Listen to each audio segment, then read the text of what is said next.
Wenona is the quintessential small town with a population of just over 1,000. It's a place where everyone knows each other, and being invested in the community is not a choice. It's something that's done with pride.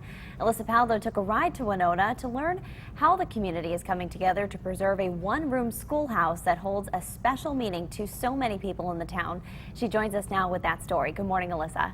Good morning, Lindsay. That's right. When that little slice of the town's history was at risk of being lost, people came together to make sure that didn't happen. It's a story that's making us proud.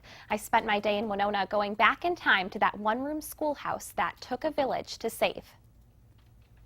Yeah, I had the seat to myself. Rose Hansen can show you the desk where she read books like Alice in Wonderland back in 4th grade. But yeah, I sat toward the wall. She can point out where students who didn't behave in class sat. But the stool, you sat in the corner facing the wall if you had a real serious problem. And she can tell you stories like being on chalkboard eraser cleaning duty, or about using the outhouse in the winter, and about her teacher, Miss Haley. They're stories that were written at Moore School. My father-in-law went here, and my husband's great aunt taught here, Katie Haley, for years and years. So ask Sheila Haley about Moore School and she'll tell you stories too, as will most of the town. The one-room country schoolhouse held its last class in 1947. The children either went to the public school system here in Wenona or to the Catholic school system.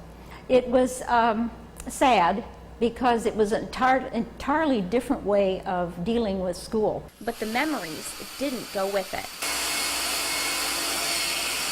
So there was no question when it came to saving the place responsible for weaving so many stories together.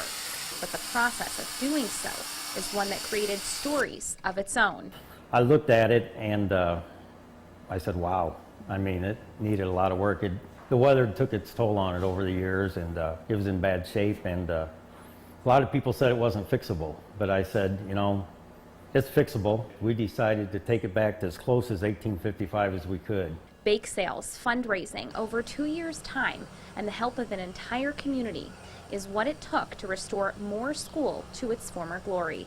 our councilmen have come and, you know, helped us move desks, and our city mayor has helped on the roof for like a week, and so we have just, it's been really a community thing. And of course, they called in a little help from the experts. When we want it to be so authentic, and we're saying, Rose, where do we put a shelf, or where did we put the lunch bucket? An attention to detail so great that it brought back those stories. It took me back in time because I hadn't been in this school since I left it. And like any good story, this one will be told for years to come. It's like any other history that we delve into. This is the way it was, and I don't think people realize what it was like. You maybe hear a story or you read something in a book or a magazine, but until you see it, you don't realize what it was like.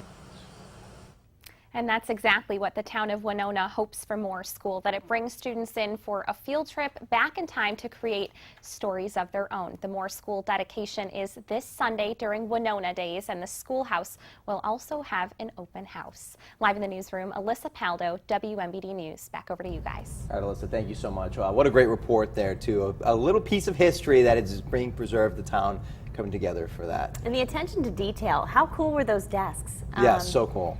Just cool. Really cool, very enchanting and charming, everything. Now, I did notice